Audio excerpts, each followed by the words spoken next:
इस बुलेटिन के प्रस्तुतकर्ता हैं टारगेट IAS कोचिंग। आपकी सफलता ही हमारा लक्ष्य।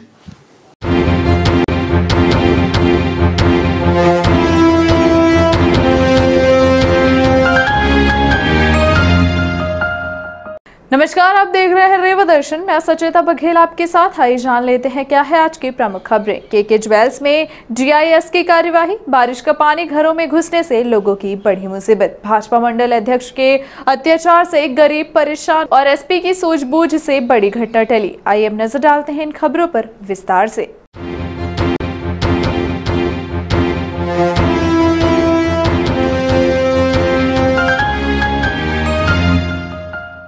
के ज्वेल्स में DIS की कार्यवाही। हॉलमार्क से संबंधित शिकायत होने पर भारतीय मानक ब्यूरो की टीम ने की है कार्यवाही। भोपाल से IDS की टीम द्वारा फोर्ट रोड स्थित शराफा दुकान में हॉलमार्क बनाने की शिकायत के बाद कार्यवाही करने पहुंची भोपाल से टीम। यह कार्यवाही भारतीय मानक ब्यूरो द्वारा की गई है। कार्यवाही के दौरान भारतीय मानक ब्यूरो की टीम के साथ तहसीलदार यतीश शुक्ला एवं सिटी कोतवाली पुलिस भी मौजूद रही। बताया जा रहा है कि के ज्वेल्स द्वारा हॉलमार्क बेचे जाने का होर्डिंग लगाकर व्यापार किया जा रहा था, जिसकी शिकायत भोपाल स्थित भारतीय मानक ब्यूरो विभाग से की गई थी। शिकायत के बाद भोपाल से आई टीम स्थानीय प्रशासन से संपर्क करने के बाद के ज्वेल्स पर कार्यवाही के लिए पहुंची। वहीं कार्यवाही के दौरान व्यापार से संबंधित दस्तावेजों को खंगाला गया। इस दौरान तहसीलदार यतीश शुक्ला सहित भारतीय मानक ब्यूरो द्वारा स्पष्ट निर्देश दिए गए हैं कि हॉलमार्क का बैनर लगाकर व्यापार न किया जाए जब तक उसका रजिस्ट्रेशन नहीं है। इस दौरान कुछ दस्तावेज जांच टीम अपने साथ भी ले गई है। बताया जा रहा है कि कार्यवाही के दौरान के ज्वेल्स के संचालक को स्पष्ट निर्देश दिए गए हैं कि जब तक वह अपना होर्डिंग नहीं बदलवा देते तब तक व्यापार नहीं करेंगे। तब तक के लिए दुकान को सील भी किया। कल भारतीय मानक ब्यूरो भोपाल शाखा से 5 सदस्यीय जांच दल आया था। ये फोर्ट रोड रीवा में के हॉल मार्किंग सेंटर करके है और वो हॉल मार्किंग दुकान के नाम से चला रहे हैं, परंतु उनका कोई रजिस्ट्रेशन भारतीय मानक ब्यूरो में नहीं है, जिसके संबंध में भारतीय मानक ब्यूरो भोपाल में शिकायत हुई थी। उसी उक्त शिकायत के संबंध में जांच करने के लिए 5 सदस्यीय दल विवेक प्रकाश वैज्ञानिक के अध्यक्षता में आया था।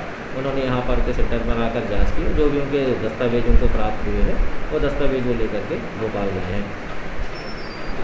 बारिश का पानी घरों में घुसने से लोगों की बड़ी मुसीबत। फरियाद लेकर लोग पहुंच गए पूर्व मंत्री के आवास। गत दिवस हुई बारिश के बाद रीवा शहर के कुछ मोहल्ले में पानी भर जाने के बाद लोगों का जनजीवन अस्त व्यस्त हो गया है। इसी बात को लेकर लोग पूर्व मंत्री व रीवा विधायक राजेंद्र शुक्ल के घर पहुंचे और उन्हें अपनी पीड़ा बताई। शिकायत लेकर पहुंचे लोगों ने कहा कि बारिश के पानी से गुलाबनगर स्थित झुग्गी झोपड़ी में रहने वाले लोगों की गृहस्थी उजड़ गई। आपको बता दें कि बीते दिवस पानी गिरने से उनके घरों में पानी भर गया, जिसकी वजह से लोगों के सामान पानी में खराब हो गए। पूर्व मंत्री राजेंद्र शुक्ल के घर फरियाद लेकर पहुंचे लोगों ने बताया कि सड़क निर्माण के दौरान ठेकेदार के द्वारा क्रॉस पाइप सड़क में डाल दी गई, जिसकी वजह से पानी गिरने पर पाइप का पूरा पानी झुग्गी झोपड़ी में घुस गया, जिसकी वजह से लोग परेशान हो गए। अब इस बारिश में इन गरीब परिवार के सामने खाने पीने की भी समस्या खड़ी हो चुकी है, जिसके बाद लोग परिवार सहित फरियाद लेकर पूर्व मंत्री राजेंद्र शुक्ल के घर पहुंच गए, जिनकी व्यवस्था बनाने आश्वस्त किया गया। क्या नाम है आपका? हमारा गुड़िया नाम है। ये आज विधायक जी यहाँ रात में आई हैं, क्या समस्या आप लोगों को? अरे सब लड़का बच्चा लेके आता बैठे लगन पड़े हैं नहीं तो विधायक जी के घर में खाएगा नहीं है, ना पानी है, ना कुछ बर्तन तो सब बह गए। क्या घर गिर गया आप लोगों? सब गिर गया। कैसे? इतना पानी भरा है। पानी की वजह से? पानी की वजह से, रोड के कारण से।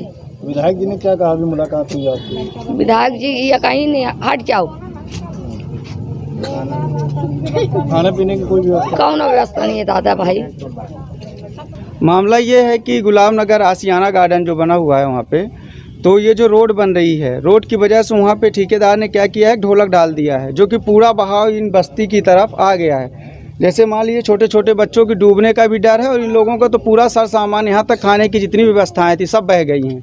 चूल्हा से लेके कपड़ा से लेके जो भी व्यवस्था हो सब बह गई। अब बेचारे सुबह से भीग रहे हैं, जब से बारिश हो रही है सब परेशान होकर भीग रहे हैं। तो अभी मंत्री जी के पास आए हैं, पूर्व मंत्री जी के पास, जी क्या आश्वासन दिया है? मंत्री जी ने ये कहा कि हम लोगों की जो मांगे थी, मंत्री जी ने कहा कि हम खाने की व्यवस्था करा सकते हैं, बाकी कोई भी व्यवस्था हमारी तरफ से जो होगा कल होगा, लेकिन आज कुछ नहीं हो पाएगा।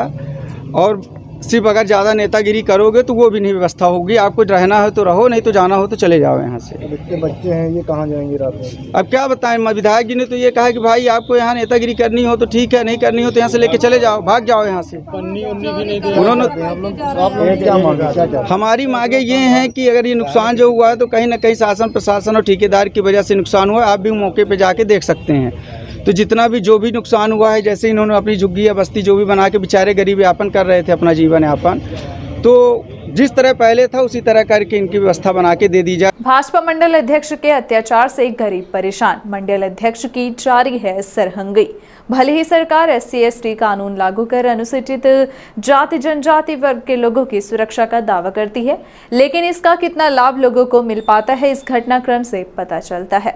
जिस सरकार ने SC/ST एक्ट लाकर दलित कमजोर समाज की सुरक्षा का दावा कर रही है, उसी सरकार के पदाधिकारी इन्हें प्रताड़ित करने कोई कोर कसर नहीं छोड़ रहे हैं। मंडल अध्यक्ष की अराजकता से लोग परेशान हो रहे हैं। अनुसूचित जाति जनजाति के लोगों पर लगातार अत्याचार होने की घटनाएं हो रही हैं। मऊगंज में अन्याय अत्याचार की सारी हदें पार हो रही हैं।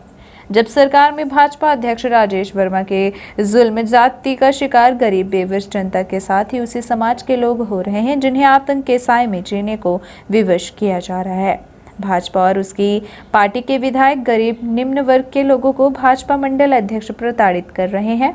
भाजपा मंडल अध्यक्ष राजेश वर्मा की सरहंगी फिर सामने आई, जो कि अपने साथियों के साथ पड़ोसी रमेश साकेत के घर में दिन दहाड़े जबरन घुसकर घर के अंदर तांडव मचाया और उसको धमकी भी दी गई, जिससे घर के अंदर मौजूद महिलाओं में असहज स्थिति निर्मित हो गई और वे अंदर से बाहर भागने को मजबूर हो गई। फरियादी रमेश साकेत थाने पहुंचकर भाजपा मंडल अध्यक्ष की खुलेआम दादागिरी की रिपोर्ट दर्ज कराते हुए बताया गया कि दोपहर अपने आप को मऊगंज विधायक का खास कहने वाला भाजपा मंडल अध्यक्ष राजेश साकेत अपने 3 साथियों के साथ आया, जिसमें एक विजय जायसवाल नाम का व्यक्ति जो अपने आप को पत्रकार कह रहा था तथा 2 अन्य लोग, जिनमें एक बाबा पांडे समेत अन्य लोग शामिल रहे। एसपी की सूझबूझ से बड़ी घटना टली। मामला चरहटा थाना क्षेत्र का है, जहां संचालित अल्ट्राटेक सीमेंट फैक्ट्री के कर्मचारी राम आशीष मिश्र की फैक्ट्री के अंदर ड्यूटी के दौरान हार्ट अटैक से मौत हो गई। कर्मचारी की मौत के बाद कंपनी प्रबंधन पर लापरवाही का आरोप लगाया गया, लेकिन कंपनी द्वारा मदद करने से मना कर दिया गया, जिससे कंपनी के कर्मचारियों ने काम बंद कर गेट पर कंपनी का घेराव करने पहुंच गए, जिसके बाद कंपनी प्रबंधन द्वारा मृतक पक्ष से मिलने इनकार किया गया। इस बात की जानकारी लगते ही रीवा एसपी राकेश कुमार अल्ट्राटेक प्रबंधन को जमकर फटकार लगाई और एसडीएम हुजूर शैलेंद्र सिंह व शिव पूजन मिश्रा तथा थाना प्रभारी चरहटा को स्थिति से निपटने निर्देशित किया गया, जिसके बाद अल्ट्राटेक द्वारा मृतक परिवार को 20 लाख रुपए की मदद की गई, जिसके बाद परिजन शव लेकर यूपी देवरिया के लिए रवाना हुए। भांजों ने अपने हिमामा को लगाया चूना। अनंतपुर निवासी रज्जन यादव एसपी कार्यालय पहुंचे और न्याय की गुहार लगाई। शिकायत लेकर पहुंचे पीड़ित ने बताया कि वह जमीन का काम करता है, जिसके साथ उसी के भांजे जितेंद्र यादव द्वारा जालसाजी की गई है। एसपी ऑफिस पहुंचे रज्जन यादव ने बताया कि मैं प्रॉपर्टी डीलिंग का कार्य करता हूं। पढ़ा लिखा न होने की वजह से अपने भांजे जितेंद्र यादव को अपने घर पर रखकर उसका पालन पोषण किया। इतना ही नहीं, उसके नाम से कई वाहन जिसमें डंपर, स्कॉर्पियो के अलावा बुलेट व पल्सर समेत अन्य वाहन क्रय किए गए, क्योंकि पूरा कारोबार जितेंद्र यादव ही देखता था। भांजा होने की वजह से उस पर पूरा विश्वास था, लेकिन उसने विश्वासघात करते हुए पूरी प्रॉपर्टी और वाहन खरीद करने में जालसाजी कर सब कुछ अपने नाम कर लिया। पढ़ा लिखा न होने की वजह से यह बात मेरे समझ में नहीं आई। पहले तो सब कुछ ठीक ठाक चल रहा था, लेकिन कुछ दिनों बाद वाहनों से आने वाली कमाई भी भांजे द्वारा देने में आनाकानी शुरू हो गई। इस धोखाधड़ी की शिकायत पीड़ित रज्जन यादव द्वारा एसपी कार्यालय पहुंचकर दर्ज कराई गई। सुनिए इनकी पीड़ा।